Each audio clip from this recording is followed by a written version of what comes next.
accounts, business studies, economics, Commerce 985। नमस्ते। हम सबके बड़े बड़े सपने होते हैं, बड़े बड़े लक्ष्य होते हैं, लेकिन सबसे बड़ी दिक्कत पता है क्या आती है कि भाई शुरुआत आखिर करें तो करें कहां से। और ये जो फीलिंग है ना, ये बहुत कॉमन है। एक तरफ तो अपना शानदार गोल दिखता है और दूसरी तरफ हम खड़े होते हैं कंफ्यूज्ड कि पहला कदम उठाएं तो उठाएं किधर। और यही कंफ्यूजन कई बार बड़े से बड़े काम को शुरू होने से पहले ही रोक देता है। तो यहीं पर एंट्री होती है प्लानिंग की, यानी कि एक योजना की। इसे एक ब्लूप्रिंट समझिए, एक नक्शा जो किसी सपने को एक असलियत में बदलने वाला प्रोजेक्ट बना देता है। और सच कहूं तो यही पहला और सबसे जरूरी कदम है। तो सवाल ये है कि प्लानिंग आखिर है क्या?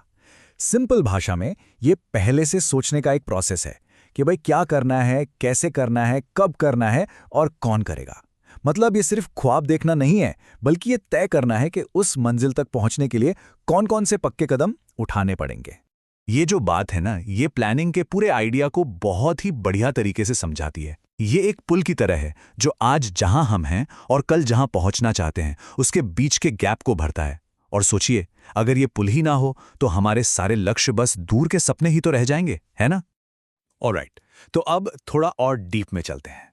अगर प्लानिंग एक ब्लूप्रिंट है तो आखिर एक अच्छे ब्लूप्रिंट में होता क्या है? क्या चीज उसे असरदार बनाती है? चलिए इसके मेन कंपोनेंट्स को समझते हैं। तो देखिए, एक मजबूत प्लान में ना ये 6 खास बातें होती हैं। पहला, वो गोल ओरिएंटेड होती है, मतलब एक लक्ष्य पर फोकस करती है। दूसरा, वो फ्यूचरिस्टिक होती है, हमेशा आगे की सोचती है। तीसरा, ये परवेसिव है, मतलब हर जगह लागू होती है, चाहे कोई बड़ी कंपनी हो या घर। चौथा, ये कंटिन्यूअस है, यानी एक लगातार चलने वाला प्रोसेस। पांचवा, इसमें डिसीजन मेकिंग शामिल है। और आखिर में ये एक मेंटल एक्सरसाइज है, एक दिमागी कसरत। तो सबसे पहली बात, हर ब्लूप्रिंट को एक मंजिल चाहिए, उसे गोल ओरिएंटेड होना ही पड़ेगा। देखिए, प्लानिंग हमेशा एक क्लियर मकसद से शुरू होती है, चाहे गोल एक आईएएस ऑफिसर बनना हो या फिर एक नई कंपनी खड़ी करनी हो। जब तक मंजिल ही फिक्स नहीं होगी तो भला उसके लिए रास्ता कैसे बनेगा? अब एक और इंटरेस्टिंग पॉइंट, एक ब्लूप्रिंट हमेशा उस चीज के लिए होता है जो भी है ही नहीं, मतलब ये फ्यूचरिस्टिक होता है। प्लानिंग हमेशा आने वाले कल के लिए होती है ना? हम आज के लिए प्लान नहीं बनाते, आज में तो हम जीते हैं। प्लानिंग तो एक कोशिश है हमारे फ्यूचर को एक शेप देने की। तीसरा पॉइंट ये है कि ब्लूप्रिंट्स यूनिवर्सल होते हैं। प्लानिंग सर्वव्यापी है, मतलब इसकी जरूरत हर ऑर्गेनाइजेशन में होती है, चाहे वो छोटी हो या बड़ी। अक्सर लोगों को लगता है कि प्लानिंग सिर्फ बड़ी बड़ी कंपनियों का काम है, पर ऐसा बिल्कुल नहीं है। असल में एक स्कूल चलाने में, एक चैरिटी चलाने में या यहां तक कि अपने पर्सनल प्रोजेक्ट्स में भी प्लानिंग उतनी ही जरूरी है। ये हर लेवल पर लागू होती है। अच्छा, अब अगला पॉइंट समझने के लिए चलिए एक बहुत ही सिंपल सा उदाहरण लेते हैं। मान लीजिए किसी को छुट्टियों पर जाना है। मंजिल तो तय हो गई, पर सवाल यह है कि वहां तक पहुंचे कैसे? तो देखिए, वहां पहुंचने के कई रास्ते हो सकते हैं, है ना? कोई प्लेन से जा सकता है, ट्रेन से, अपनी कार से, या हो सकता है कोई बाइक से ही निकल पड़े। और जाहिर है हर ऑप्शन के अपने फायदे और नुकसान हैं। अब बस यहीं पर प्लानिंग का अगला पॉइंट आता है। प्लानिंग हमें इन सारे ऑप्शंस को तोलने और फिर एक फैसला लेने के लिए मजबूर करती है। इसका मतलब ही है कि हमें कई रास्तों में से एक को चुनना है। अपने टाइम, बजट और आराम को देखकर सबसे बेस्ट रास्ता चुनना पड़ता है। और यही फैसला लेना प्लानिंग का एक बहुत जरूरी हिस्सा है। तो सवाल ये उठता है कि ये पूरी मेहनत करना जरूरी क्यों है? देखिए, एक अच्छी प्लानिंग करना सिर्फ एक प्रोसेस नहीं है, ये एक स्ट्रैटेजिक एडवांटेज है। कह सकते हैं कि एक तरह की सुपर पावर है। एक अच्छी प्लानिंग की पावर से हमें 4 मेन फायदे मिलते हैं। पहला, ये हमें एक क्लियर डायरेक्शन देती है। दूसरा, फ्यूचर की अनसर्टेनिटी, मतलब अनिश्चितता के रिस्क को कम करती है। तीसरा, ये फिजूल खर्ची और बार बार होने वाले एक जैसे कामों को रोकती है। और चौथा, ये कंट्रोल के लिए स्टैंडर्ड सेट करती है, जिससे हम चेक कर सकें कि सब सही चल रहा है या नहीं। जैसे प्लानिंग रिस्क को कम करती है, ये बहुत ही शानदार उदाहरण है। अगर हमें पता है कि जहां हम जा रहे हैं वहां मॉनसून का मौसम है, तो हम अपने साथ एक छाता पैक कर सकते हैं, है ना? इसका मतलब ये है कि हम फ्यूचर को कंट्रोल तो नहीं कर सकते, लेकिन प्लानिंग करके हम उसके लिए बेहतर तरीके से तैयार जरूर हो सकते हैं। लेकिन क्या प्लानिंग हर मर्ज की दवा है? क्या ये हर प्रॉब्लम का सलूशन है? असल दुनिया में बेस्ट से बेस्ट प्लान्स को भी चुनौतियों का सामना करना पड़ता है। तो चलिए अब इसकी कुछ लिमिटेशंस यानी सीमाओं पर भी एक नजर डालते हैं।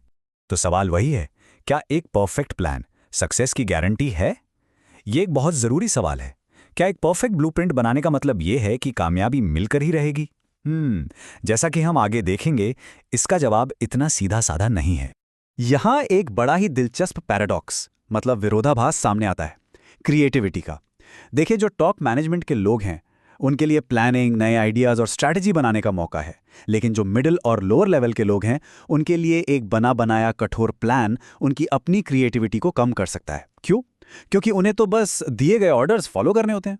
इसके अलावा रियल वर्ल्ड में और भी कई मुश्किलें हैं, जैसे कि रिजिडिटी यानी कठोरता। सोचिए, एक नॉन रिफंडेबल टिकट, वो आपको बांध देता है ना? फिर है डायनामिक एनवायरनमेंट, मतलब माहौल इतनी तेजी से बदलता है, सरकार की कोई पॉलिसी बदली और हमारा प्लान रातों रात बेकार हो गया। और हाँ, अच्छी प्लानिंग में खर्चा भी बहुत होता है, प्रोफेशनल कंसल्टेंट्स को हायर करना महंगा पड़ता है, और आखिर में ये बहुत टाइम कंज्यूमिंग है। तो इन सब बातों को ध्यान में रखकर प्लानिंग के बारे में आखिर हमारा फाइनल टेक अवे क्या होना चाहिए? चलिए इस पूरी बातचीत के फाइनल कंक्लूजन पर चलते हैं। देखिए, सबसे पहली और सबसे ज़रूरी बात जो हमें समझनी है वो ये है कि कोई भी प्लान, कोई भी फ्यूचर की 100% भविष्यवाणी नहीं कर सकता। कामयाबी की कभी कोई गारंटी नहीं होती, भविष्य हमेशा अनसर्टन ही रहेगा। लेकिन, और ये लेकिन बहुत बहुत ज़रूरी है, एक अच्छी प्लानिंग भले ही सक्सेस की गारंटी ना दे, पर यह सक्सेस की पॉसिबिलिटी को, उसकी संभावना को किसी भी और चीज से कहीं ज्यादा बढ़ा देती है। ये रेस में हमें सबसे अच्छी स्टार्ट देती है।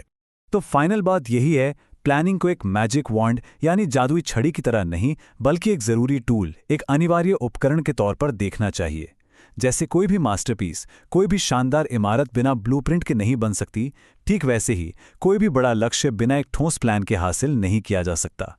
तो आखिर में सवाल यही है, अगर लक्ष्य हमारी मंजिल है तो वहां तक पहुंचने के लिए हमारा अपना ब्लूप्रिंट कैसा दिखता है? वीडियो देखने के लिए धन्यवाद। कॉमर्स 95 को सब्सक्राइब करना न भूलें। अगली क्लास की वीडियो यहां देखें। Study smart. Score 95+.